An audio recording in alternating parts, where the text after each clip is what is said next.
पड़ोसी चलता है, चाहे बहन चले चाहे भाई चले। आप कहते हैं ये मेरे पड़ोस के भाई है और मैं इसको अपना भाई मानता हूँ, पर आपका भाई आपके साथ चलता तो क्या कहते हो? इसको भाई मानता हूँ? ये हमारा भाई है। हमारा और मानना यानी जानना और मानना।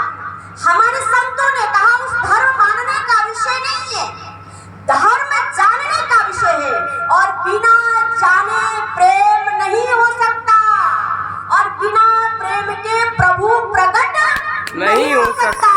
इसीलिए प्रेम को प्रकट करने के लिए आपको जानना होगा।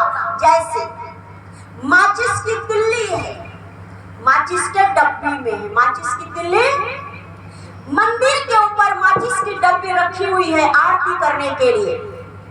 क्या वो माचिस आग प्रकट कर दिया? माचिस के डब्बी स्टेज पे रखा हुआ है, कहीं बाहर नहीं, उसमें आग है। आप सभी को पता है माचिस के डब्बी में आग है नहीं है? आप सब कह रहे हैं, पर आखिर आग रहने के बाद भी वो जला क्यों नहीं रहा स्टेज? किसी बीड़ी पीने वाले भाई के जेब में भी माचिस होगा, पर बीड़ी पीना मत। जेब में माचिस रख के बीड़ी नहीं पीना चाहिए। कभी भी देखो वो बाहर धुआं उतना उससे कई गुना ज्यादा अंदर धुआं आपके फेफड़े को नुकसान कर देगा, आपके खोपड़ी में नुकसान कर देगा, कार्बन जम जाएगा जो आपको रोगों से ग्रसित कर देगा।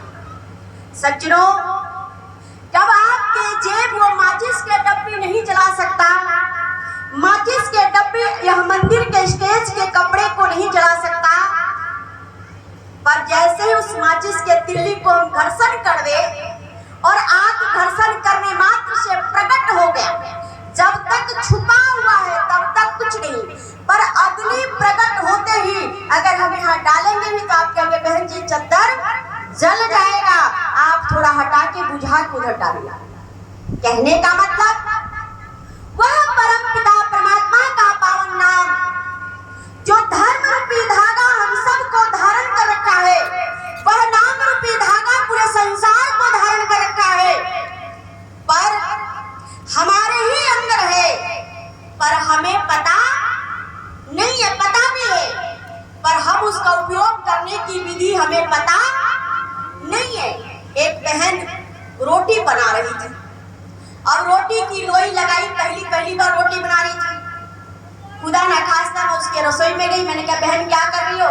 बोला रोटी बना रही हूँ। मैंने कहा रोटी क्यों ऐसे बना रही हो? कूद करके? बोला रोटी मैं गोल कर रही हूँ। क्या कर रही थी वो? कूद के घूम के रोटी बेल रही थी। किस लिए? रोटी गोल करने के लिए। सज्जनों, कहने का मतलब आज हम भी परमात्मा को पाना तो चाहते हैं, पर संसार में कूद करके सोचते भगवान मिल जाएगा, पर भगवान मिलने वाला नहीं है। अगर भगवान से मिलना चाहते हो तो आपको अपने तन को स्थिर करना पड़ेगा, अपने मन को स्थिर करना पड़ेगा। और स्थिर करने की तरीका जैसे उस बहन को मैंने बताया, खड़े होके ऐसे बेलो। इसी प्रकार से संत समाज रूपी प्रयागराज में सद्गुरुदेव भगवान संत महात्मा भी खड़ा करके बताते हैं, इस तरीके से तुम स्थिर हो जाओ। और जैसे तुम स्थिर हो जाओगे तो फिर जैसे पानी के अंदर हम अपना प्रतिबिंब देखना चाहते हैं, अपना चेहरा देखना चाहते हैं, पर पानी में पत्थर डाल दो तो देख पाओगे? पर वही पानी जैसे स्थिर हो जाएगा आप अपने चेहरे के स्वरूप को देख सकते हैं। ठीक कहने का मतलब हम भी परमात्मा को देखना तो चाहते हैं, मिलना भी चाहते, इसीलिए इतना सारा कर्म कांड कर रहे हैं, नाना प्रकार के कथाएं बांट रहे हैं।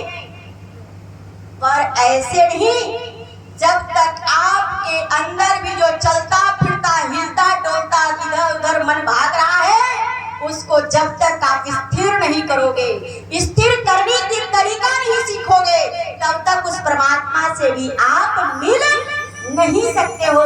मिलने के लिए आपको तन स्थिर, मन स्थिर और वचन स्थिर होना पड़ेगा।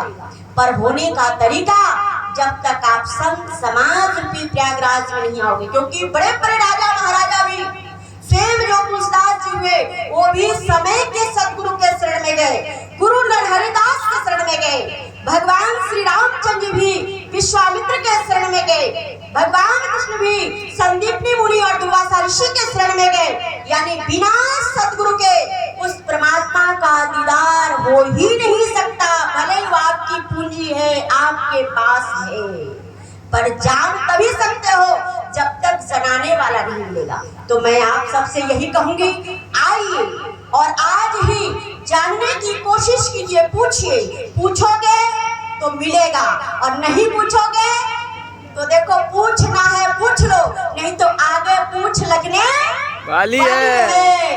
तैयार खड़ा हो जाओ, आगे पूछ लगने वाली है और गर्दन टूट जाएगी।